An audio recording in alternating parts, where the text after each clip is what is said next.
Hi guys. ഇന്ന് നമ്മൾ explain ചെയ്യാൻ പോകുന്നത് ഹൺഡ്രഡ് ആനിമി സീരീസിലെ സീസൺ 2 നാലാമത്തെ പാർട്ടാണ്. ഈ ഒരു നാലാമത്തെ പാർട്ടിൽ നമ്മൾ എക്സ്പ്ലെയിൻ ചെയ്യാൻ ഉദ്ദേശിക്കുന്നത് 34, 35 എന്ന എപ്പിസോഡുകളാണ്. കഴിഞ്ഞ എപ്പിസോഡിൽ നമ്മൾ കണ്ടത് കിലുവ സദാസോ എന്ന് പറയുന്നവരത്തിനെ ആകെ പേടിപ്പിച്ച് ഇല്ലാണ്ടാക്കി വിട്ടതാണ്. ആ ഒരു സദാസോനായിട്ട് ഇന്ന് നമ്മളെ ഗോണ് ഒരു ഫൈറ്റ് ഉണ്ട്. പക്ഷെ നമ്മൾ സദാസോനെ നോക്കുകയാണെങ്കിൽ അവന്റെ ഫ്രണ്ട്സിന് ഫോൺ വിളിച്ചിട്ട് ഞാനിവിടെ നിന്ന് നാട് വിടുകയാണ്. അവന്റെ കണ്ണുകൾ കണ്ടപ്പോൾ അവനെന്തോ അധോലോക ബന്ധങ്ങളുള്ള പോലെ എനിക്ക് തോന്നി. അവൻ എന്നെ നോക്കിയപ്പോൾ തന്നെ എനിക്ക് മനസ്സിലായി അവൻക്കെതിരെ എനിക്കൊന്നും ചെയ്യാൻ സാധിക്കില്ല എന്ന്. ഞാൻ അവനെ ഒരിക്കലും അണ്ടർ എസ്റ്റിമേറ്റ് ചെയ്യാൻ പാടില്ലായിരുന്നു എന്ന് നമ്മളെ കിലുവയെ പറ്റി സദാസോ പറഞ്ഞുകൊണ്ടിരിക്കുകയാണ്. എന്തായാലും ഞാൻ ഈ നാട് വിടാൻ പോവുകയാണ്, നിങ്ങളും സൂക്ഷിച്ചോ, ചിലപ്പോൾ അവൾ നിങ്ങളെ ആയിരിക്കും അടുത്തായി തേടി വരാൻ പോകുന്നത് എന്ന് നമ്മുടെ സദാസോ ആകെ പേടിച്ചില്ലാണ്ടായി ഹെവൻസ് അറേനയിൽ ഇരിക്കുന്ന ഗിഡോയോടും വീൽ ചെയർ അണ്ണനോടും പറയുകയാണ്. ഗിഡോയുടെ തൊട്ടപ്പുറത്ത് നിൽക്കുന്ന അവന്റെ ഫ്രണ്ടിന്റെ പേര് റീൽ വെൽറ്റ് എന്നാണ്. പക്ഷെ അത് വായ കൊള്ളാത്ത കാരണം തന്നെ നമുക്ക് ഇവനെ വീൽ ചെയർ അണ്ണൻ എന്ന് വിളിക്കാം. അപ്പൊ വീൽ ചെയർ അണ്ണൻ പറയാണ്, ഞാൻ എന്തായാലും ഇവിടെ നിന്ന് പേടിച്ചോടാൻ പോകുന്നില്ല. ഞാൻ 200ാമത്തെ ഫ്ലോറിൽ നിന്ന് 10 ജയം നേടിയെടുക്കുമെന്ന് തീരുമാനിച്ചതാണ്. ഇത്ര ദൂരം വന്നിട്ട് അതിൽ നിന്ന് മാറി നിൽക്കാൻ എന്നെ കൊണ്ട് സാധിക്കില്ല. കൂടാതെ അവന് എന്റെ പവർ ഇതുവരായിട്ടും അറിയത്തില്ല. അത് കാരണം തന്നെ നമുക്ക് അവനെ എങ്ങനെയെങ്കിലും മാനേജ് ചെയ്യാം. എന്തൊക്കെ പറഞ്ഞാലും അവൻ ചെറിയ കുട്ടിയല്ലേ എന്ന് പറഞ്ഞു നിൽക്കുന്ന സമയത്താണ് നമ്മുടെ കിലുവ ഇവരുടെ മുന്നിലേക്ക് പ്രത്യക്ഷപ്പെടുന്നത്. എനിക്ക് നിങ്ങളുടെ പവർ എന്താന്ന് ഇതുവരെ അറിയില്ല, പക്ഷേ നിങ്ങളൊരു കാര്യം ഓർക്കണം, എനിക്ക് നിങ്ങളെ എപ്പോ വേണമെങ്കിലും ഭീഷണിപ്പെടുത്താം. ഉദാഹരണത്തിന് നിങ്ങൾ ഉറങ്ങുമ്പോൾ, വേണമെങ്കിൽ എനിക്ക് നിങ്ങൾ ബാത്റൂമിൽ പോകുന്ന സമയത്ത് വരെ എനിക്ക് നിങ്ങളെ ഭീഷണിപ്പെടുത്താൻ സാധിക്കും. സോ കിലുവ ആദ്യം തന്നെ പ്രത്യക്ഷപ്പെട്ട സമയത്ത് ഇവരാകെ പേടിച്ചു നിൽക്കായിരുന്നു. അതിൻ്റെ അടുക്കാണ് കിലുവ ഇങ്ങനെ കൂടി പറയുന്നത്. ഗിഡോക്കും വീൽ ചെയറിനും വയറ് നിറഞ്ഞിട്ടുണ്ട്. സോ ഇവരെ ജസ്റ്റ് ഭീഷണിപ്പെടുത്തിട്ട് നമ്മളെ കിലുവ നൈസായിട്ട് അവിടുന്ന് പോവുകയാണ്. പോയതിനു ശേഷം വീൽ ചെയറിനാണെങ്കിൽ നമ്മളൊരിക്കലും ചീണ്ടിത് കളിക്കാൻ പാടില്ല, മനസ്സിലായില്ലേ എന്ന് അവനെ തന്നെ പറഞ്ഞ് ആശ്വസിപ്പിക്കുകയാണ് അവൻ. ശേഷം നമ്മൾ കാണുന്നത് സദാസോ ഫൈറ്റിന് വരാത്ത കാരണം തന്നെ നമ്മൾ ഗോൺ അവിടെ ജയിക്കുന്നതാണ്. ഇന്ന് ജൂൺ 4-ാം തീയതി. ഇന്നത്തെ ദിവസത്തിന് ഒരു പ്രത്യേകതയുണ്ട്. നമ്മുടെ ഗോൺ ഗിഡോനായിട്ട് വീണ്ടും റീമാച്ച് നടത്താൻ പോവുകയാണ്. ഗിഡോയുമായുള്ള ആദ്യത്തെ ഫൈറ്റിൽ ഗോൺ എന്താ സംഭവിച്ചെന്ന് നമ്മൾ കണ്ടതാണല്ലോ. ഇനി നമ്മളെ ഗോൺ അതിന് റിവെഞ്ച് എടുക്കോ ഇല്ലയോ എന്ന് നമുക്ക് ഇന്ന് ഈ ഒരു റീമാച്ചിലൂടെ മനസ്സിലാക്കാം. ഗോൺ ഗിഡോയെ ഫൈറ്റ് ചെയ്യുമ്പോൾ കിലുവ വീൽ ചെയർ ആയിരിക്കും ഫൈറ്റ് ചെയ്യാൻ പോകുന്നത്. സോ ഗിഡോയുമായുള്ള റീമാച്ചിന് മുന്നേ വിങ് മാസ്റ്റർ ഗോണിന്റെ അടുത്ത് ചോദിക്കുകയാണ്, എനിക്കറിയാം ഇത് നിന്റെ ഗിഡോയുമായുള്ള 2ാമത്തെ മത്സരമാണെന്ന്, അത് കാരണം തന്നെ നിനക്ക് അത്ര ഉപദേശങ്ങളൊന്നും വേണ്ടെന്ന് എനിക്കറിയാം, പക്ഷെ നിനക്ക് അവനെ തോൽപ്പിക്കാൻ എന്തെങ്കിലും പ്ലാൻ ഉണ്ടോ എന്ന് ചോദിക്കുകയാണ്. അങ്ങനെ പ്രത്യേകിച്ച് പ്ലാനൊന്നുമില്ല, പക്ഷെ ഞാൻ എൻ്റെ ചൂണ്ട യൂസ് ചെയ്യാൻ ആഗ്രഹിക്കുന്നുണ്ട്. ശേഷം നമ്മൾ കാണുന്നത് അധികം ലാഗടിപ്പിക്കാതെ ഗിഡോ ഗോൺ ഫൈറ്റ് അവിടെ ആരംഭിക്കുന്നതാണ്. മുന്നത്തെ മത്സരത്തിൽ ഗിഡോ ഗോണിനെ ഡിഫീറ്റ് ചെയ്ത കാരണം തന്നെ ഗിഡോക്ക് കുറച്ച് ഓവർ കോൺഫിഡൻസ് ഉണ്ട്. പക്ഷെ നമ്മളെ ഗോൺ പഴയ ഗോണല്ല, അവൻ നെന്നിനെ കുറിച്ചും എല്ലാ ബേസിക്സും പഠിച്ചതാണ്. അങ്ങനെ റെഫറിയുടെ തീരുമാനത്താൽ മാച്ച് തുടങ്ങിയപ്പോൾ തന്നെ ആദ്യം നമ്മളെ ഗോൺ ഗിഡോയെ അറ്റാക്ക് ചെയ്യാൻ വേണ്ടി അവന്റെ മുന്നിലോട്ട് എടുത്ത് ചാടുന്നു. പക്ഷേ നമ്മളെ ഗിഡോ ആണെങ്കിൽ അത് പ്രതീക്ഷിച്ച് അതിനായി പ്രിപ്പയർ ചെയ്ത് നിൽക്കുകയായിരുന്നു. ഗോൺ തന്നെ അടുത്തേക്ക് വരുന്നുണ്ടെന്ന് മനസ്സിലാക്കിയ ഗിഡോ തന്റെ സ്പെഷ്യൽ അറ്റാക്ക് യൂസ് ചെയ്യുന്നവിടെ നെൻ കോട്ട് ചെയ്ത പമ്പരങ്ങൾ അവന്റെ നേരേക്ക് അവൻ അയച്ചുവിടുന്നു. പക്ഷെ ഇത്തവണ പഴയതുപോലെയല്ല, എല്ലാ പമ്പരങ്ങളും നമ്മളെ ഗോണിനെ ടാർഗറ്റ് ചെയ്യുന്നുണ്ട്. കഴിഞ്ഞ മാച്ചിൽ ഗിഡോയുടെ പമ്പരങ്ങൾ എങ്ങനെയായിരുന്നു വെച്ചാൽ എല്ലാ പമ്പരങ്ങളും ചുമ്മാ പരസ്പരം കൂട്ടിമുട്ടുകയായിരുന്നു. പക്ഷെ ഇത്തവണ എല്ലാ പമ്പരങ്ങളെയും ഗിഡോ മാനിപ്പുലേറ്റ് ചെയ്ത് ഗോണിന് നേരെ പറഞ്ഞേക്കുന്നു. പക്ഷെ ഇത്തവണ നമ്മളെ ഗോണിന് റൺ യൂസ് ചെയ്യാൻ അറിയാം. അവൻ തന്റെ റൺ എന്ന ടെക്നിക് യൂസ് ചെയ്തിട്ട് എല്ലാ പമ്പരങ്ങളെയും അവനോട് വളരെ ഈസിയായി ആ ഒരു പമ്പരങ്ങളെല്ലാത്തിനെയും ഡിഫീറ്റ് ചെയ്ത് കളയുന്നു. ഇതൊക്കെ കണ്ടുനിന്ന ഗിഡോക്കും അവിടെ നിന്ന് കാണികൾക്കും ആകെ സർപ്രൈസ് ആവാണ്. എന്നിട്ട് അവൻ തീർച്ചയായും 2 മാസം മുന്നത്തെ ആളല്ലാന്ന് അവിടെ ഉണ്ടായിരുന്ന എല്ലാ കാണികൾക്കും അവൻ തെളിയിച്ചു കൊടുക്കുകയാണ്. പക്ഷെ നമ്മൾ ഗോണിനെ നോക്കുകയാണെങ്കിൽ അവനൊന്നും ആയില്ല. അവന് തന്റെ ദേഷ്യം അടക്കി വെക്കാൻ സാധിക്കുന്നില്ല. എന്തിനെന്നാൽ സുഷിയെ ഇവർ കിഡ്നാപ്പ് ചെയ്തുകൊണ്ടതിന് ആ ഒരു ദേഷ്യം എല്ലാം ഈ ഒരു മാച്ചിൽ ഗിഡോനെ അടിച്ചു തീർക്കാനാണ് ഗോൺ തീരുമാനിച്ചിരിക്കുന്നത്. അതിനായി തന്നെ ചൂണ്ട അവിടെ ഒരു പമ്പരം പോലെ കറങ്ങിക്കൊണ്ടിരിക്കുന്ന ഗിഡോക്ക് നേരെ അവൻ യൂസ് ചെയ്യുന്നു. പക്ഷെ അത് ഗിഡോയുടെ മേലൊന്നും തട്ടുന്നില്ല. എല്ലാവരും വിചാരിച്ചു ആ ഒരു അറ്റാക്ക് നമ്മളെ ഗോണിന് മിസ്സായതാണെന്ന്. പക്ഷേ ശരിക്കും അങ്ങനെ ആയിരുന്നില്ല. ശരിക്കും പറഞ്ഞാൽ ഗോൺ ഗിഡോനെ അല്ല ടാർഗറ്റ് ചെയ്തത്, അവന്റെ തൊട്ട് ബാക്കിലുണ്ടായിരുന്ന ആ ഒരു ടൈൽസിനെ ആയിരുന്നു. സോ ഗോണാണെങ്കിൽ ആ ഒരു ടൈൽസിന്റെ മേലെ കൃത്യമായി തന്നെ ടാർഗറ്റ് ഉറപ്പിക്കുകയും എന്നിട്ട് തന്റെ ചൂണ്ട ശക്തിയായി വലിക്കുകയും ചെയ്യുന്നു. സോ ആ ഒരു ടൈൽസിന്റെ മേലെ നടന്ന ഗിഡോ അവിടെ ആ ഒരു ടൈൽസിനോടൊപ്പം മേലോട്ട് പോയി നല്ല ഫോഴ്സിൽ താഴോട്ട് വന്ന് തന്നെ പതിക്കുന്നു. അങ്ങനെ നിലത്ത് വീണ് കിടക്കുന്ന ഗിഡോയുടെ മുന്നിലേക്ക് പെട്ടെന്ന് തന്നെ നമ്മൾ ഗോൺ വരുന്നു.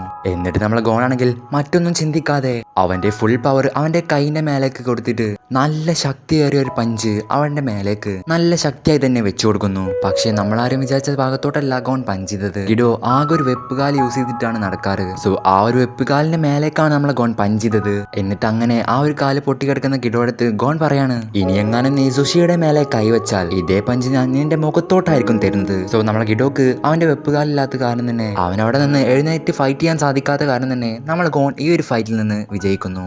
ഈ ഒരു ഫൈറ്റിലൂടെ നമ്മളെ ഗോൺ ആണെങ്കിൽ താൻ ആദ്യം തോറ്റുപോയത് ആരോടാണോ അയാളോട് തന്നെ വീണ്ടും ഫൈറ്റ് ചെയ്ത് ജയിക്കാനും സാധിച്ചു. അങ്ങനെ പിന്നീട് നമ്മൾ കാണുന്നത് ഗോണിന്റെ ഈ ഒരു പെർഫോമൻസ് ഒക്കെ ദൂരെ നിന്ന് ഒരാൾ സൂക്ഷിച്ച് കാണുന്നതാണ്. അതിനുശേഷം കിലുവയും വീൽ ചെയർ അണ്ണനും കൂടിയുള്ള ഫൈറ്റാണ് പിന്നീട് നമ്മൾ കാണുന്നത്. ആദ്യം തന്നെ നമ്മളെ വീൽ ചെയർ അണ്ണനാണെങ്കിൽ അവന്റെ കണ്ണുകളിൽ നിന്ന് എനിക്ക് അവന് അധോലോക ബന്ധമുള്ള പോലെ തോന്നി. സദാസോ പറഞ്ഞ കാര്യങ്ങളൊക്കെ ഇങ്ങനെ ഓർത്തുകൊണ്ടിരിക്കുകയാണ്. എന്നിട്ട് അവൻ തന്നെ ഇവൻ അധോലോകത്തിലെ വലിയ ഏതോ ആളറ്റായിരിക്കാം, പക്ഷേ ഹെവൻസ് അറീന അതെന്റെ തട്ടകമാണ്, അത് ഞാൻ ഒരിക്കലും ഇവന് വിട്ടുകൊടുക്കുകയില്ല. അങ്ങനെ റെഫറിയുടെ തീരുമാനത്താൽ മത്സരം അവിടെ തുടങ്ങുന്നു. ആദ്യം തന്നെ കിലുവ അവൻ നിന്നിടത്ത് നിന്ന് ഡിസപ്പിയർ ആയിട്ട് നമ്മുടെ ഈ ഒരു വീൽ ചെയർ അണ്ണന്റെ ബാക്കിലിട്ട് പ്രത്യക്ഷപ്പെടുന്നു. അങ്ങനെ നമ്മളെ കിലുവ അവനെ അറ്റാക്ക് ചെയ്യുമെന്ന് പറഞ്ഞ് നിൽക്കുന്ന സമയത്ത് നമ്മുടെ വീൽ ചെയർ അണ്ണൻ അവന്റെ വീൽ ചെയറിന്റെ ബാക്കിൽ നിന്ന് അവന്റെ ഓറ യൂസ് ചെയ്തിട്ട് കിലുവയുടെ ആ ഒരു അറ്റാക്കിൽ നിന്ന് അവൻ ഒഴിഞ്ഞു മാറുന്നു. സോ നമ്മുടെ വീൽ ചെയർ അണ്ണൻ തന്റെ ഓറ ഈ ഒരു വീൽ ചെയറിന്റെ മേലേക്ക് കൊടുത്തിട്ട് ഈ ഒരു വീൽ ചെയറിന്റെ ബാക്കിലുള്ള 3 ഓട്ടയിലൂടെ തന്റെ ഓറയുടെ എനർജി കൊടുക്കുന്നതിന് പകരമായി ഈ ഒരു വീൽ ചെയർ താൻ ഉദ്ദേശിക്കുന്ന സ്ഥലത്തോട്ട് നമ്മുടെ വീൽ ചെയർ അണ്ണനെ കൺട്രോൾ ചെയ്യാൻ സാധിക്കും. സോ അങ്ങനെ കിലുവയുടെ അറ്റാക്കിൽ നിന്ന് വീൽ ചെയർ അണ്ണൻ ഒഴിഞ്ഞു മാറിയതിനു ശേഷം പുള്ളിക്കാരാണെങ്കിൽ തന്റെ വീൽ ചെയറിന്റെ ബാക്കിൽ ഉണ്ടായിരുന്ന 2 വടി പോലത്തെ സാധനങ്ങൾ പുറത്തേക്ക് എടുക്കുന്നു. സോ ആ ഒരു വടിയുടെ 2 അറ്റങ്ങളിൽ നിന്നും 2 പാമ്പിനെ പോലത്തെ ജീവികളെ അവന്റെ ഓറ യൂസ് ചെയ്ത് അവൻ ക്രിയേറ്റ് ചെയ്യുന്നു. എന്നിട്ട് നല്ല സ്പീഡിൽ മേലോട്ടും താഴത്തോട്ടും നല്ല സ്പീഡിൽ വീശിക്കൊണ്ടിരിക്കുന്നു. അതിനിടക്ക് അവൻ വിളിച്ചു പറയാണ്, നീ ആദ്യം എന്റെ ബാക്കിലോട്ട് വന്നിട്ട് എന്നെ അറ്റാക്ക് ചെയ്യാൻ നോക്കി, പക്ഷെ അതിൽ നിന്ന് ഒഴിഞ്ഞു മാറിയ ഞാൻ നിന്റെ മുന്നിലോട്ട് വന്ന് ഈ ഒരു പൊസിഷനിൽ നിൽക്കുകയാണ്. ഇനി നിനക്ക് ഒരിക്കലും ജയിക്കാൻ സാധിക്കില്ല. കാരണം എന്താണെന്ന് വെച്ചാൽ ഒരു സാധാരണ മനുഷ്യന് ഞാനിങ്ങനെ സ്പീഡിൽ ഈ ഒരു പാമ്പുകളെ വീശുന്ന സമയത്ത് ഞാൻ പാമ്പുകളെ വീശുന്നുണ്ട് എന്ന് തന്നെ കാണാൻ സാധിക്കില്ല. ഇതൊക്കെ കേട്ട് നമ്മൾ കേളുകയാണെങ്കിൽ ഓ അങ്ങനെയാണല്ലേ, പക്ഷെ ഒരു പ്രശ്നമുണ്ട്, ഞാനൊരു സാധാരണ മനുഷ്യനല്ല എന്നൊക്കെ പറഞ്ഞ് നമ്മളെ കിലുവ അവന്റെ മുന്നിലോട്ട് നല്ല കൂളായി നടന്നിട്ട് അവൻ ഇത്ര നേരം അവൻ പിടിക്കാൻ പറ്റില്ല എന്ന് പറഞ്ഞ പാമ്പുകളെ തന്റെ 2 കൈ കൊണ്ടും കൂളായിക്കൊണ്ട് പിടിക്കുകയാണ്. പക്ഷെ നമ്മളെ കിലുവക്ക് അത് അടക്കി നിർത്താൻ കുറച്ച് സമയം എടുക്കുന്നുണ്ട്. സോ ഇതൊക്കെ കണ്ട് നമ്മളെ വീൽ ചെയർ അണ്ണൻ പറയാണ്, ഞാൻ ഇതുവരെ ഫൈറ്റ് ചെയ്ത ആൾക്കാരിൽ നിനക്ക് മാത്രമാണ് എന്റെ അറ്റാക്കുകൾ കാണാൻ സാധിച്ചത്. നീ തന്നെ എന്റെ അറ്റാക്കുകൾ നിന്റെ 2 കൈ കൊണ്ട് പിടിക്കുകയും ചെയ്തു. അപ്പോ നിന്നെ ഇല്ലാണ്ടാക്കൽ എന്റെ ഉത്തരവാദിത്തമാണ് എന്നൊക്കെ പറഞ്ഞ് വീൽ ചെയർ അണ്ണന്റെ 2 പാമ്പുകൾ പെട്ടെന്ന് നമ്മളെ കിലുവയുടെ ഷോൾഡറിൽ കടിക്കുന്നു. എന്നിട്ട് അവൻ ആ ഒരു പാമ്പുകളുടെ മേലെ കൂടെ നല്ല ഫോഴ്സിൽ ഇലക്ട്രിസിറ്റി കടത്തിവിടുന്നു. സോ നമ്മളെ കിലുവയെ സംബന്ധിച്ച് അവന് ഇലക്ട്രിസിറ്റി ബാധിക്കുകയില്ലെങ്കിലും അവന് തന്റെ ബോഡിയിലൂടെ ഇലക്ട്രിസിറ്റി കടന്നു പോകുന്ന കാരണം തന്നെ കുറച്ച് വേദന അനുഭവപ്പെടും. സോ ഇവന്റെ ഈ ഒരു പാമ്പിന്റെ ഷേപ്പുള്ള സാധനം എന്താണെന്ന് വെച്ചാൽ ശരിക്കും ഒരു ചാട്ടവാറാണ്. സോ അവൻ പറയാണ്, ഈ ഒരു ചാട്ടവാറിലൂടെ കടന്നു പോകുന്ന ഈ ഒരു പവർ വേണമെങ്കിൽ ഒരു ജയന്റിനെ വരെ ഇല്ലാണ്ടാക്കാൻ സാധിക്കും എന്ന് പറഞ്ഞ് നിൽക്കുന്ന സമയത്താണ് നമ്മളെ കിലുവ ആ ഒരു 2 ചാട്ടവാറുകളെ പിടിച്ച് ഇവനെ നല്ല മുകളിലോട്ട് പറത്തി വിടുന്നത്. സോ നല്ല മുകളിലോട്ട് തെറിച്ചു പോയി വീൽ ചെയർ അണ്ണൻ അവിടെ നിന്ന് വിളിച്ചു പറയാണ്, അയ്യോ എടാ മോനെ, എനിക്ക് ഹൈറ്റ് പേടിയാടാ, ഞാനിവിടെ നിന്ന് താഴോട്ട് വിടാൻ ഞാൻ ചത്തുപോടാ. അപ്പൊ നമ്മളെ കിലുവ പറയാണ്, അതിനിപ്പോ എന്താ, സ്ട്രെയിറ്റ് എന്റെ കയ്യിലോട്ട് പോലെ. അങ്ങനെ നമ്മളെ വീൽ ചെയർ അണ്ണനാണെങ്കിൽ ഇലക്ട്രിസിറ്റി കയ്യിൽ പിടിച്ചു നിൽക്കുന്ന കിലുവയുടെ കയ്യിലോട്ട് തന്നെയാണ് ചെന്നെത്തുന്നത്. സോ ഈ ഒരു 2 ചാട്ടവാറും കൂടി ഏകദേശം 2 മില്യൺ വോൾട്ട് ഒക്കെ വരും. അതും പിടിച്ചു നിൽക്കുന്ന കിലുവയുടെ കയ്യിലോട്ട് ഈ ഒരു വീൽ ചെയർ അണ്ണൻ വന്ന് വീണതേ അവൻ ഓർമ്മയുള്ളൂ. അതിനുശേഷമാണെങ്കിൽ വീൽ ചെയർ അണ്ണന്റെ ബോധം പോയി നമ്മളെ കിലുവ ഈസി ആയിക്കൊണ്ട് ഈ ഒരു മാച്ച് അവിടെ വിന്നാവുന്നു. പക്ഷേ ഇതോടുകൂടി എല്ലതും അവസാനിച്ചിട്ടില്ല. നാളെ ഇവിടെ വെച്ച് തന്നെ ഇവരുടെ ഒപ്പോണൻസ് അങ്ങോട്ടും ഇങ്ങോട്ടും മാറി. അതായത് കിലുവക്ക് ഗിഡോയെയും ഗോണിന് വീൽ ചെയർ അണ്ണനെയും ആണ് ഫൈറ്റ്. അങ്ങനെ നാളെ കിലുവയും ഗിഡോയും തമ്മിലുള്ള ഫൈറ്റിൽ ഗിഡോ വരാത്ത കാരണം തന്നെ കിലു അവിടെ ജയിക്കുന്നു. അങ്ങനെ അടുത്ത ഫൈറ്റ് വീൽ ചെയർ അണ്ണനും ഗോണും തമ്മിലാണ്. ആ ഒരു ഫൈറ്റ് ആരംഭിച്ചപ്പോൾ തന്നെ നമ്മളെ വീൽ ചെയർ അണ്ണന് ഗോണിന്റെ സ്പീഡിനെ പറ്റി അറിയുന്ന കാരണം തന്നെ ആദ്യം തന്നെ അവൻ അവന്റെ സ്പെഷ്യൽ അറ്റാക്ക് യൂസ് ചെയ്യുന്നു. പക്ഷെ നമ്മളെ ഗോൺ അതൊന്നും മൈൻഡ് ചെയ്യാണ്ട് അവിടെ ഉണ്ടായിരുന്ന ആ ഒരു ഫ്ലോറിന്റെ ടൈല് നൈസായിട്ട് തന്റെ കൈ കൊണ്ട് എടുക്കുകയും നമ്മുടെ വീൽ ചെയർ അണ്ണനെതിരെ എറിയുകയും ചെയ്യുന്നു. പക്ഷേ ആ ഒരു ടൈല് തന്റെ നേരേക്ക് വരുന്നുണ്ടെന്ന് മനസ്സിലാക്കിയ വീൽ ചെയർ അണ്ണൻ തന്റെ വീൽ ചെയറിന്റെ സഹായത്തോടെ അത് ആ ഒരു അറ്റാക്കിൽ നിന്ന് ഒഴിഞ്ഞു മാറുന്നു. പക്ഷേ നമ്മളെ ഗോൺ എന്തോ മുൻകൂട്ടി പ്ലാൻ ചെയ്ത പോലെ പെട്ടെന്ന് വീൽ ചെയർ ആണ് എന്റെ മുൻപിലോട്ട് വന്ന് നിൽക്കുന്നത്. എന്നിട്ട് നമ്മളെ വീൽ ചെയർ ആണ് എന്റെ വീൽ ചെയർ തന്റെ കാലിന് ഫോഴ്സ് കൊടുത്തിട്ട് അവിടെ ബലം പ്രയോഗിച്ച് നിർത്തുകയാണ്. അതിനിടക്ക് നമ്മളെ ഗോൺ ആണെങ്കിൽ വീൽ ചെയർ ആണ് എന്റെ കയ്യിൽ കയറി പിടിച്ച് നല്ല ബലത്തിൽ ഞെരുക്കുന്നു. സോ ആ ഒരു വേദന സഹിക്കാൻ കഴിയാതെ വീൽ ചെയർ ആണെങ്കിൽ തന്റെ ചാട്ടവാറിന്റെ ആ ഒരു സ്വിച്ച് അറിയാതെ അവിടെ നിലത്തേക്ക് ഇടുന്നു. സോ അതുകൊണ്ട് നമ്മളെ ഗോൺ ആണെങ്കിൽ ആ ഒരു ചാട്ടവാർ അവിടെ എടുക്കുകയും എന്നിട്ട് അതിന്റെ തലയിലുള്ള ആ ഒരു പാമ്പിനെ നമ്മുടെ വീൽ ചെയറിന്റെ ഷോൾഡറിലേക്ക് ഘടിപ്പിക്കുകയും അതിലുണ്ടായിരുന്ന സ്വിച്ച് ഞാനിപ്പോ അമർത്തോടാ എന്ന് ഉറക്കെ വിളിച്ചു പറയാണ്. സോ ഇനി ഒരാശോടി ഷോക്ക് അടിക്കാൻ ആഗ്രഹമില്ലാത്ത വീൽ ചെയർ അണ്ണൻ ഞാൻ ഗിവപ്പ് ചെയ്തേ എന്നും പറഞ്ഞ് ബോധം കെട്ടി അവിടെ വീഴുന്നു. അങ്ങനെ നമ്മളെ ഗോണാണെങ്കിൽ ഈസിയായി ഈ ഒരു മാച്ചും വിജയിക്കുന്നു. അങ്ങനെ ഈ ഒരു മാച്ചും വിജയിച്ച് സന്തോഷത്തോടെ പുറത്തോട്ട് പോയിക്കൊണ്ടിരിക്കുന്ന ഗോണാണെങ്കിൽ ഒരു കാഴ്ച കണ്ടു ഞെട്ടുകയാണ്. അതെന്തെന്ന് വെച്ചാൽ തന്റെ മുന്നിൽ തന്റെ എതിരാളിയായ ഹിസോക്ക വന്ന് നിൽക്കുന്നു. അങ്ങനെ നമ്മളെ ഹിസോക്ക പറയാണ്, നീ ഫൈറ്റ് ചെയ്ത ലാസ്റ്റ് 2 മത്സരങ്ങളിൽ നീ നന്നായി മെച്ചപ്പെട്ടിട്ടുണ്ട് എന്ന് എനിക്ക് മനസ്സിലായി. അത് കാരണം നീ റെഡി ആവുമ്പോൾ നീ ഒരു ഡേറ്റ് പറയുകയാണെങ്കിൽ അന്ന് ഞാൻ നിന്നിട്ട് ഫൈറ്റ് ചെയ്യാം. സോ അവിടെ വെച്ച് 34ാമത്തെ എപ്പിസോഡ് അവസാനിക്കുന്നു. സോ നമ്മളെ ഗോൺ ഇത്ര ദിവസം കാത്തിരുന്നത് തന്നെ ഹിസോക്കയിൽ നിന്ന് ഈ ഒരു വാക്കുകൾ കേൾക്കാനാണ്. സോ നമ്മളെ ഗോണിന് ഹിസോക്കയുടെ മുഖത്തോട്ട് പഞ്ച് ചെയ്യാൻ പറ്റുമോ ഇല്ല എന്ന് നമുക്ക് അടുത്ത എപ്പിസോഡിൽ കാണാം. സോ നമ്മൾ അടുത്ത എപ്പിസോഡായ 35ാമത്തെ എപ്പിസോഡിന്റെ സ്റ്റാർട്ടിങ്ങിൽ തന്നെ നമ്മൾ കാണുന്നത് ഗോണും കിലുവയും സുഷിയും ബിഗ് മാസ്റ്ററിന്റെ വീട്ടിൽ നിന്ന് ഹഡ്സു എന്ന് പറഞ്ഞ ഒരു കിടിലൻ ടെക്നിക്കിനെ കുറിച്ച് പഠിക്കുന്നതാണ്. സോ ഈ ഒരു ഹഡ്സു എന്ന് പറയുന്ന ഒരു ഫോമും കൂടി കംപ്ലീറ്റ് ചെയ്യുകയാണെങ്കിൽ നെന്നിനെ കുറിച്ച് എല്ലാ ബേസിക്സും നമ്മുടെ കിലുവയും ഗോണും പഠിക്കുന്നതായിരിക്കും. സോ ഈ ഒരു ഹഡ്സു എന്ന് പറയുന്ന ഫോം എന്ന് വെച്ചാൽ നമ്മുടെ നെന്നിനെ കൺട്രോൾ ചെയ്യുന്ന ടെക്നിക്കാണ്. അതായത് നെന്നിന്റെ പര്യവാസത്തിനാണ് ഹഡ്സു എന്ന് പറയുന്നത്. ഇങ്ങനെ പഠിക്കാനായി 6 കാറ്റഗറി ഉണ്ട്. അതിലൊന്നാമത്തേത് ഓരോ വസ്തുക്കളെ ശക്തിപ്പെടുത്താൻ പറ്റുന്ന എൻഹാൻസേഴ്സ്, രണ്ടാമത്തെ എമിറ്റേഴ്സിന് അവരുടെ ഓറ ഇൻക്രീസ് ചെയ്യാൻ സാധിക്കും, മൂന്നാമത്തെ ട്രാൻസ്പ്യൂട്ടേഴ്സിന് അവരുടെ ഓറയുടെ ഗുണങ്ങൾ മാറ്റാൻ സാധിക്കും, നാലാമത്തെ കോൺജറേഴ്സിന് അവരുടെ ഓറയെ മാനിഫെസ്റ്റ് ചെയ്യാൻ സാധിക്കും, അതായത് ഒന്നുകൂടി പ്രകടമായി കാണിക്കാൻ സാധിക്കും. ഇനി 5ാമത്തെ മാനിപ്പുലേറ്റേഴ്സിന് അവരുടെ ഓറ യൂസ് ചെയ്ത് ഓരോ വസ്തുക്കളെയോ പിന്നെ ഓരോ ജീവജാലങ്ങളെയും കൺട്രോൾ ചെയ്യാൻ സാധിക്കും. ഇനി 6ാമത്തെയും അവസാനത്തെയുമായ സ്പെഷ്യലിസ്റ്റിന് മുന്നേ പറഞ്ഞ എല്ലാ കാറ്റഗറിയിലും സ്പെഷ്യൽ ആയിരിക്കും. ഇതിൽ നിന്ന് നിങ്ങൾക്ക് ഇഷ്ടപ്പെട്ട ഒരു പവർ നിങ്ങൾ ചൂസ് ചെയ്യണം. അതിനു മുമ്പ് നിങ്ങൾ കുറച്ച് കാര്യങ്ങൾ അറിഞ്ഞിരിക്കണം. നിങ്ങൾ ജനിച്ചപ്പോൾ തന്നെ നമ്മുടെ നെന്നിന്റെ ഓറ ഈ ഒരു 6 കാറ്റഗറിയിൽ നിന്ന് ഒരു കാറ്റഗറിയിലോട്ട് പെടും. സോ അത് ഏത് കാറ്റഗറി ആണെന്ന് മനസ്സിലാക്കാതെ നമ്മൾ വേറൊരു കാറ്റഗറിയിൽ നിന്ന് ആ ഒരു എബിലിറ്റി പഠിച്ചെടുക്കാൻ തീരുമാനിച്ചാൽ അത് നല്ല ബുദ്ധിമുട്ടായിരിക്കും. അതിനുവേണ്ടിയാണ് നമ്മൾ ജനിച്ചപ്പോൾ തന്നെ ഏത് കാറ്റഗറിയിലോട്ടാണ് നമ്മളെ ഓറ വീണതെന്ന് നോക്കാൻ പോകുന്നത്. ആദ്യം നമുക്ക് ജന്മന ഈ ഒരു എൻഹാൻസൻസിലോട്ടാണ് പോയതെങ്കിൽ ആ ഒരു കാറ്റഗറി പഠിച്ചെടുക്കാൻ നമുക്ക് വളരെയധികം എളുപ്പമായിരിക്കും. പിന്നെ അതിന് തൊട്ടടുത്ത കാറ്റഗറി ആയിട്ടുള്ള ട്രാൻസ്മ്യൂട്ടറും എമിറ്ററും എൻഹാൻസറിന്റെ അത്ര ഇല്ലെങ്കിൽ പോലും അത്യാവശ്യം എളുപ്പമായിരിക്കും. ഇനിയിപ്പോൾ നമുക്ക് സ്പെഷ്യലിസ്റ്റ് ആണ് പഠിക്കാൻ ഉദ്ദേശിക്കുന്നതെന്ന് വിചാരിക്കുക.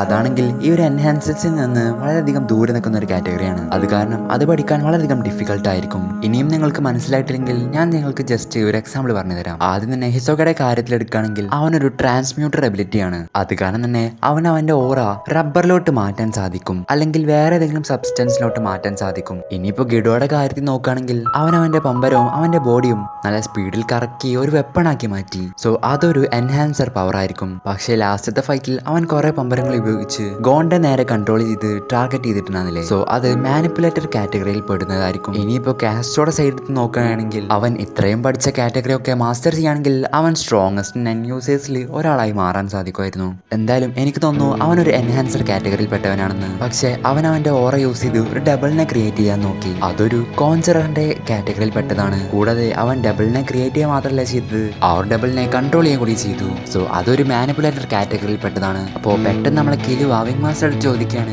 നമ്മളെ ഓറ നമ്മൾ ജനിക്കുന്ന സമയത്ത് ഏത് കാറ്റഗറിയിലോട്ടാണ് വീഴുന്നതെന്ന് മനസ്സിലാക്കാൻ വല്ല വഴിയുണ്ടോന്ന്. അപ്പൊ നമ്മളെ വിങ് മാസ്റ്റർ ഒരു ഗ്ലാസ്സിൽ വെള്ളം നിറച്ച് അതിന് മേലെ ഒരു ഇല വെച്ചിട്ട് നമ്മുടെ 2 കൈകളും ഈ ഒരു കപ്പിന്റെ 2 സൈഡിൽ വെച്ചിട്ട് നമ്മുടെ റൺ ഈ ഒരു കപ്പിന്റെ മേലേക്ക് യൂസ് ചെയ്യുന്നു. ആ ഒരു മെത്തേഡിലൂടെ നമുക്ക് നമ്മുടെ കാറ്റഗറി ഏതാണെന്ന് കണ്ടുപിടിക്കാൻ സാധിക്കും. സോ ഇപ്പൊ വിങ് മാസ്റ്റർ യൂസ് ചെയ്ത സമയത്ത് ആ ഒരു കപ്പിൽ ഉണ്ടായിരുന്ന വെള്ളത്തിനേക്കാൾ കൂടുതൽ വെള്ളമായി വർദ്ധിക്കുകയും ചെയ്യുന്നു. അതിനർത്ഥം ഞാനൊരു എൻഹാൻസർ കാറ്റഗറിയിൽ പെട്ടതാണെന്ന് വിങ് മാസ്റ്റർ പറയാണ്. അതിനുശേഷം ഓരോരുത്തരോടും ട്രൈ നോക്കാൻ പറയാണ്. ആദ്യം നമ്മളെ ഗോണാണ് വരുന്നത്. ഗോൺ തന്റെ റൺ ആ ഒരു കപ്പിനെതിരെ യൂസ് ചെയ്ത സമയത്ത് ഒരു തുള്ളിയാണെങ്കിൽ പോലും ആ ഒരു വെള്ളത്തിനളവ് കൂടുകയാണ് ചെയ്തത്. അതിനർത്ഥം ഗോൺ ഒരു എൻഹാൻസർ ആണെന്നാണ്. അടുത്തതായി സുഷിയാണ് വരുന്നത്. സോ അവനും ഇതേപോലെ ചെയ്ത സമയത്ത് ആ ഒരു വെള്ളത്തിന്റെ മേലുണ്ടെന്ന ഇല നൈസായിട്ട് ഒന്ന് ഇളകുന്നുണ്ട്. അതിനർത്ഥം സുഷി ഒരു മാനിപ്പുലേറ്റർ ആണെന്ന് വിങ് മാസ്റ്റർ പറയാണ്. സോ അടുത്തതായി കിലുവയാണ് വരുന്നത്. അപ്പൊ നമ്മളെ കിലുവ ഈ ഒരു കപ്പിനെതിരെ തന്റെ റൺ എന്ന ടെക്നിക് യൂസ് ചെയ്ത സമയത്ത് പ്രത്യേകിച്ച് ഒരു മാറ്റവും സംഭവിക്കുന്നില്ല. അപ്പൊ നമ്മളെ വിങ് മാസ്റ്റർ ആ ഒരു വെള്ളം ജസ്റ്റ് ഒന്ന് ടേസ്റ്റ് ചെയ്ത് നോക്കാൻ പറയാണ്. അത് പ്രകാരം ഇവർ ടേസ്റ്റ് ചെയ്ത സമയത്ത് ഇവർക്ക് ആ ഒരു വെള്ളം കുറച്ച് മധുരമുള്ളതായി തോന്നുന്നു. സോ ആ ഒരു ഗ്ലാസ്സിലുണ്ടായിരുന്ന വെള്ളം ജസ്റ്റ് ഒരു നോർമൽ വാട്ടർ ആയിരുന്നു. അതിന് മേലെ കിലുവയുടെ ഓറ യൂസ് ചെയ്ത കാരണം തന്നെ ആ ഒരു വെള്ളം കുറച്ച് മധുരമുള്ളതായി മാറുന്നു. ഇങ്ങനെ സംഭവിക്കുകയാണെങ്കിൽ കിലു ഒരു ട്രാൻസ്മ്യൂട്ടർ ആണെന്നാണ് അർത്ഥം. അതിനുശേഷം വിങ് മാസ്റ്റർ പറയാണ്, ഇപ്പൊ നിങ്ങളുടെ ഓറ ഏത് കാറ്റഗറിയിലാണെന്ന് നിങ്ങൾക്ക് എല്ലാവർക്കും മനസ്സിലായില്ലേ? നിങ്ങൾക്കിനി അടുത്ത 4 ആഴ്ച വരെ സമയമുണ്ട്. അതുവരേക്കും നിങ്ങൾ ഈ ഒരു മെത്തേഡ് തന്നെ കണ്ടിന്യൂ ചെയ്ത് പ്രാക്ടീസ് ചെയ്തുകൊണ്ടിരിക്കണം എന്ന് നമ്മളെ വിങ് മാസ്റ്റർ നമ്മളെ 3 ചെക്കന്മാരോടും പറയാണ്. അങ്ങനെ വിങ് മാസ്റ്റർ പറഞ്ഞ പ്രകാരം തന്നെ ഇവരുടെ ഓറ പ്രാക്ടീസ് ചെയ്ത് 4 ആഴ്ചകൾ ചെലവഴിച്ചു.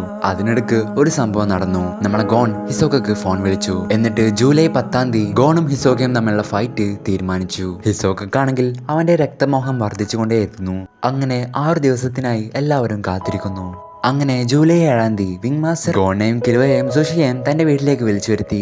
എന്നിട്ട് ഇത്ര ദിവസം ട്രെയിനിങ് ചെയ്തിട്ട് എന്താണ് നിങ്ങൾ നേടിയെടുത്തത് എന്ന് എനിക്ക് കാണിച്ചായോ? ആദ്യം കിലുവ എന്ന് പറയാണ് നമ്മളെ വിങ് മാസ്റ്റർ. അങ്ങനെ നമ്മളെ കിലുവ വന്ന് ആ ഒരു കപ്പിനെതിരെ തന്റെ റൺ അവിടെ യൂസ് ചെയ്യുന്നു. അങ്ങനെ നമ്മളെ വിങ് മാസ്റ്ററും സുഷിയും ഗോണും അതൊന്ന് ടേസ്റ്റ് ചെയ്ത് നോക്കുന്നു. ടേസ്റ്റ് ചെയ്ത് ഇവർ 3 പേരും ഞെട്ടിധരിക്കുകയാണ്. കാരണം ആദ്യം കുറച്ച് മധുരമേ ഉണ്ടായിരുന്നുള്ളെങ്കിൽ ഇപ്പോൾ ഇത് ടേസ്റ്റ് ചെയ്ത് നോക്കുമ്പോൾ ഒരു തേൻ കുളിച്ച ഫീലാണ് ഇവർക്ക് ലഭിക്കുന്നത്. സോ അത് കാരണം തന്നെ നമ്മുടെ വിങ് മാസ്റ്റർ കിലുവയെ അഭിനന്ദിക്കുന്നു. അടുത്തതായി സുഷിയാണ് വരുന്നത്. നമ്മുടെ ചെക്കനാണെങ്കിൽ ആകെ കഷ്ടപ്പെട്ട് അവന് പണ്ടത്തെ പോലെ തന്നെ ആ ഒരു ഇല ജസ്റ്റ് ഒന്ന് ഇളക്കാൻ മാത്രമേ സാധിക്കുന്നുള്ളൂ. അവന്റെ പെർഫോമൻസിൽ അവനും വിങ് മാസ്റ്ററും ആകെ ഡിസപ്പോയിന്റ് ആണ്. സോ അടുത്തതായി നമ്മളെ ഗോണാണ് വരുന്നത്. ഗോണാണെങ്കിൽ ഒരു ഡീപ് ബ്രീത്ത് ഒക്കെ എടുത്തിട്ട് പതിയെ തന്റെ റൺ ആ ഒരു കപ്പിന് നേരെ യൂസ് ചെയ്യുന്നു. യൂസ് ചെയ്തതും ആ ഒരു കപ്പിൽ നിന്ന് നിറയെ വെള്ളം ചാടി ഒരു വെള്ളച്ചാട്ടം പോലെ പുറത്തോട്ട് വരാൻ തുടങ്ങുന്നു. എന്തിനേറെ പറയുന്നു, ആ ഒരു ഗ്ലാസിന്റെ മേലെ ഹോള് വരെ വന്നിട്ടുണ്ട്. ഇതൊക്കെ കണ്ടതും നമ്മളെ വിങ് മാസ്റ്ററിന് തൃപ്തിയായി ഗോണയെ നമ്മളെ വിങ് മാസ്റ്റർ അഭിനന്ദിക്കുകയാണ്. അതിനുശേഷം വിങ് മാസ്റ്റർ ഗോണയും കിലുവയും വിളിച്ചിട്ട് എനിക്ക് നിങ്ങൾക്ക് തരാൻ പറ്റുന്ന ട്രെയിനിങ് ഇവിടെ അവസാനിച്ചിട്ടുണ്ട്. അതാണെങ്കിലോ നിങ്ങൾ കംപ്ലീറ്റ് ആയിട്ട് ഫുള്ള് പഠിച്ചിട്ടുണ്ട്. ഇനി എനിക്ക് നിങ്ങൾക്ക് പഠിപ്പിച്ചു തരാനായി ഒന്നും തന്നെ ഇല്ല. അപ്പൊ നമ്മളെ സുഷി വിങ് മാസ്റ്ററോട് ചോദിക്കാണ്, മാസ്റ്റർ അപ്പൊ എന്റെ കാര്യമോ?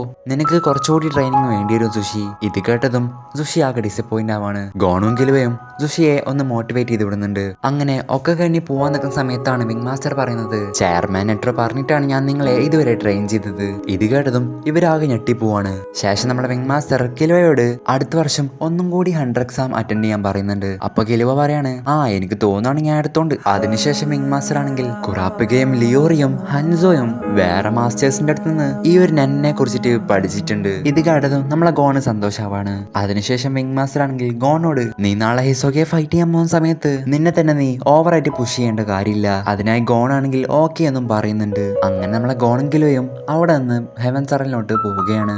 അങ്ങനെ ഇവർ പോകുന്നത് നോക്കി നിൽക്കുന്ന സുഷിയോട് വിങ് മാസ്റ്റർ പറയാണ്, നീയും അത്യാവശ്യം സ്പീഡിൽ തന്നെയാണ് പോകുന്നത്. നിനക്കും അത്യാവശ്യം ടാലന്റ് ഉണ്ട്. നീ 100,000 കുട്ടികളിൽ നിന്ന് ആകെ ഒരു കുട്ടി മാത്രമേ നിന്നെ പോലെയുള്ളൂ. ഇത് കേട്ടതും സുഷിക്ക് കുറച്ച് ആശ്വാസമാവുന്നുണ്ട്. പക്ഷെ അപ്പോഴാണ് വിങ് മാസ്റ്റർ പറയുന്നത്, പക്ഷെ ഗോണും കിലുവയും 10 ദശലക്ഷം കുട്ടികൾ എടുക്കുകയാണെങ്കിൽ അവരെ പോലെ ആകെ 2 പേര് മാത്രമേ ഉണ്ടാവുകയുള്ളൂ. ഇത് കേട്ടതും നമ്മുടെ സുഷിയുടെ മോട്ടിവേഷൻ എല്ലാം പോവാണ്. എന്നിട്ട് നമ്മുടെ സുഷി പറയാണ്, എന്തൊക്കെ വന്നാലും ഞാൻ ഒരു നാൾ അവരോടൊപ്പം എത്തുമെന്ന്. അങ്ങനെ പിന്നെ നാളെയാണ് കാണുന്നത്. സോ ഫൈറ്റിന് മുന്നേ തന്നെ കുറെ അധികം ഫാൻസ് അത് കാണാനായി വന്നിട്ടുണ്ട്. അവിടെയാണെങ്കിൽ ഒരു വലിയ കമന്റേറ്ററും ഒരു സ്റ്റേഡിയത്തിൽ നിറച്ചും ആൾക്കാരാണ്. സോ അവിടെ നിന്ന് കമന്റേറ്റർ പറയാണ്, 4 മാച്ച് കളിച്ചപ്പോൾ 3 ജയവും 1 തോൽവിയുമായി നമ്മുടെ ഗോണും, 12 മാച്ച് കളിച്ചപ്പോൾ 9 ജയവും 3 തോൽവിയുമായി നമ്മുടെ ഹിസോകയും തമ്മിലാണ് ഇന്നത്തെ മത്സരം. അങ്ങനെ ഫൈറ്റിനായി 2 പേരും സെന്ററിലോട്ട് വന്ന് നിൽക്കുന്നു. 2 പേരും പരസ്പരം കണ്ടുമുട്ടിയപ്പോൾ നമ്മുടെ ഗോണിന്റെ മുഖത്തുണ്ടായത് പകയുടെയും ദേഷ്യത്തിന്റെയും ഒരു നോട്ടമായിരുന്നു. അത് കണ്ടതും ഹിസോക്കയ്ക്ക് എന്തൊക്കെ പോലെ ആവുന്നുണ്ട്. എന്നിട്ട് നമ്മളെ ഗോണും ഹിസോക്കയും തങ്ങളുടെ 10 എന്ന ടെക്നിക് യൂസ് ചെയ്യുന്നതോടുകൂടി നമ്മുടെ റെഫറി അവിടെ സ്റ്റാർട്ടിംഗ് വിസിൽ അടിക്കുന്നു. അങ്ങനെ ഫൈറ്റ് തുടങ്ങിയതും ആദ്യം തന്നെ നമ്മളെ ഗോണാണ് ഹിസോക്കയുടെ നേരക്ക് അവനെതിരെ അറ്റാക്ക് ചെയ്യാൻ വേണ്ടി പോകുന്നത്. അങ്ങനെ നമ്മളെ ഗോണാണെങ്കിൽ ഒരു മയയില്ലാണ്ട് ചറപറ കാലും കൈയും യൂസ് ചെയ്ത് അറ്റാക്ക് ചെയ്തുകൊണ്ടിരിക്കുകയാണ്. പക്ഷേ ഹിസോക്ക ആണെങ്കിൽ അതെല്ലാം ഈസി ആയി തന്നെ ഡോഡ്ജ് ചെയ്യുന്നു. അതിനിടയ്ക്ക് ഹിസോക്ക ഗോണയും അറ്റാക്ക് ചെയ്യുന്നൊക്കെ ഉണ്ട്. അങ്ങനെ അതിൽ നിന്നൊക്കെ എഴുന്നേറ്റ് വന്ന് നമ്മളെ ഗോണാണെങ്കിൽ നേരെ അവൻ അറ്റാക്ക് ചെയ്യാൻ വേണ്ടി ഒരു സൈഡിലൂടെ ഓടിപ്പോയിട്ട് നൈസായിട്ട് മുഖത്തോട് ഒരു പഞ്ച് വെച്ച് കൊടുക്കുകയാണ്. പക്ഷെ അതും നമ്മളെ ഹിസോക്ക ഒഴിഞ്ഞു മാറിയിട്ട് നമ്മുടെ ഗോണിന്റെ വയറ്റത്തോട്ട് ഒരു പഞ്ച് വെച്ച് കൊടുക്കുകയാണ്. പക്ഷെ നമ്മളെ ഗോണാണെങ്കിൽ അതിൽ നിന്നും എഴുന്നേറ്റ് വന്നിട്ട് വീണ്ടും ഹിസോക്കയുടെ മുന്നോട്ട് തന്നെ പോകുന്നു. അങ്ങനെ നമ്മളെ ഗോണ് വീണ്ടും അടിയേറ്റ് വേണ്ടി വരികയാണ്. സോ അങ്ങനെ കുറച്ച് ശ്വാസം വിടാൻ വേണ്ടി ഒരു ഗ്യാപ്പ് അവിടെ വരികയാണ്. ഇതേ സമയം അവിടെ നിന്ന് കമന്ററേറ്റ് പറയാണ്, 2 പേരും കൂടി കിടിലൻ ഫൈറ്റ് ആണ്. അതിനിടക്ക് എനിക്കൊന്നും മുണ്ടാൻ പോലും സാധിച്ചിരുന്നില്ല. അങ്ങനെ അപ്പൊ ഹിസോക്ക പറയാണ്, നീ എന്താ ഇപ്പോഴും സീരിയസ് ആവാത്തെ? നിനക്കെന്താ പറ്റി? ഞാൻ ഈ ഫൈറ്റ് തുടങ്ങിയതിനു ശേഷം ഞാൻ എവിടെയാണ് നിന്നത് അവിടെ നിന്ന് ഞാൻ ഇതുവരെ അനങ്ങിയിട്ടില്ല. ഹിസോക്ക ഈ ഒരു ഡയലോഗ് അടിച്ചപ്പോൾ നമ്മളെ ഗോണ് നൈസായിട്ട് ഒന്ന് കൊണ്ടിട്ടുണ്ട്. അവന് ഹിസോക്കയെ ചുമ്മാ ഇങ്ങനെ അറ്റാക്ക് ചെയ്തിട്ട് കാര്യമില്ലെന്ന് മനസ്സിലാവുന്നു. എന്തെങ്കിലും വെറൈറ്റി ആയിട്ട് ട്രൈ ചെയ്യാൻ അവൻ തീരുമാനിക്കുന്നു. അതിനുവേണ്ടി നമ്മളെ ഗോണാണെങ്കിൽ നേരെ ഹിസോക്കയുടെ മുന്നിലോട്ട് ഓടിയിട്ട് ഫുള്ള് അവനെ പഞ്ച് ചെയ്യുന്ന പോലെ ആക്ട് ചെയ്തിട്ട് അങ്ങോട്ടും ഇങ്ങോട്ടും ചറപറ അങ്ങനെ നീങ്ങിക്കൊണ്ടിരിക്കുകയാണ്. അങ്ങനെ ഇരിക്കുമ്പോഴാണ് ഗോണാണെങ്കിൽ ഗോണിന്റെ മറ്റേ ഒരു ടെക്നിക് അവിടെ യൂസ് ചെയ്യുന്നു. അതെന്ന് വെച്ചാൽ ടൈല് തൂക്കിയെറിയൽ. സോ നിലത്തുണ്ടായിരുന്ന ഒരു ടൈൽ എടുത്ത് നമ്മുടെ ഹിസോക്കയുടെ നേരെ എറിയുകയും തന്റെ കാല് യൂസ് ചെയ്ത് ആ ടൈൽസിനെ കുറെ കഷ്ണങ്ങളാക്കി മാറ്റുന്നു. പക്ഷേ ഹിസോക്ക വിചാരിച്ചത് ആ ടൈൽസിന്റെ കഷ്ണങ്ങൾ യൂസ് ചെയ്തിട്ടാണ് ഗോൺ അറ്റാക്ക് ചെയ്യാൻ വിചാരിച്ചതെന്നാണ്. പക്ഷേ അങ്ങനെ ആയിരുന്നില്ല. അവിടെ ഉണ്ടായിരുന്ന ഒരു വലിയ ടൈൽസ് കഷ്ണത്തിന്റെ ബാക്കിൽ നിന്ന് ഒളിച്ചു നിൽക്കുകയും ഹിസോക്ക കാണാതെ ഹിസോക്കയുടെ ബാക്കിൽ നിന്ന് വരികയും അവൻ ഒട്ടും പ്രതീക്ഷിക്കാതെ അവന്റെ മുഖത്തോട്ട് തന്നെ നമ്മളെ ഗോൺ നൈസായിട്ട് ഒരു പഞ്ച് വെച്ച് കൊടുക്കുകയാണ്. ഈ ഒരു നിമിഷത്തിന് വേണ്ടിയാണ് നമ്മളെ ഗോൺ കാത്തിരുന്നത്. ഈ ഒരു ഒറ്റ പഞ്ചിന് വേണ്ടിയാണ് നമ്മളെ ഗോൺ ഹെവൻസ് അറേനയിലോട്ട് വരെ വന്നത്. നമ്മുടെ 16ാമത്തെ എപ്പിസോഡ് കണ്ടവർക്കറിയാം, ആ ഒരു എപ്പിസോഡിൽ ഹിസോക്ക ഗോണിന്റെ മുഖത്തോടാണ് പഞ്ച് ചെയ്യുന്നത്. അപ്പൊ നമ്മളെ ഗോൺ തീരുമാനിച്ചതാണ് എന്നെങ്കിലും ഒരു ദിവസം അതേപോലെ ഹിസോക്കയുടെ മുഖത്തോട്ട് പഞ്ച് ചെയ്യണമെന്ന്. സോ ഇന്ന് നമ്മളെ ഗോണിന്റെ ആഗ്രഹം അവിടെ നിറവേറുന്നു. അങ്ങനെ ആ ഒരു പഞ്ചായത്ത് നമ്മളെ ഹിസോക്കയാണെങ്കിൽ ഗോണിനെ തിരിഞ്ഞു നോക്കുന്നതോടുകൂടി നമ്മുടെ 35ാമത്തെ എപ്പിസോഡ് അവിടെ അവസാനിക്കുന്നത്. ഗോൺ ഹിസോക്കയുടെ മുഖത്തോട്ട് പഞ്ച് ചെയ്തെങ്കിലും ഈ ഒരു ഫൈറ്റ് ഇതുവരെ അവസാനിച്ചിട്ടില്ല. സോ അടുത്ത എപ്പിസോഡിൽ ഗോണിന്റെ അവസ്ഥ എന്താണെന്ന് അറിയാൻ വേണ്ടിയിട്ട് എല്ലാവരും സബ്സ്ക്രൈബ് ചെയ്ത് ആ ഒരു നോട്ടിഫിക്കേഷൻ എനേബിൾ ചെയ്ത് വെക്കുക. പിന്നെ നിങ്ങൾ ഈ ഒരു വീഡിയോ ഫുള്ള് കണ്ടെന്ന് എനിക്ക് മനസ്സിലാവാൻ വേണ്ടിയിട്ട് ജസ്റ്റ് ഒരു ബ്ലാക്ക് ഹാർട്ട് കമന്റ് ആയിട്ട് ഇടുക. അപ്പോൾ നമുക്ക് 5ാമത്തെ പാർട്ടുമായി വീണ്ടും വരാം. അതുവരെക്കും ബൈ.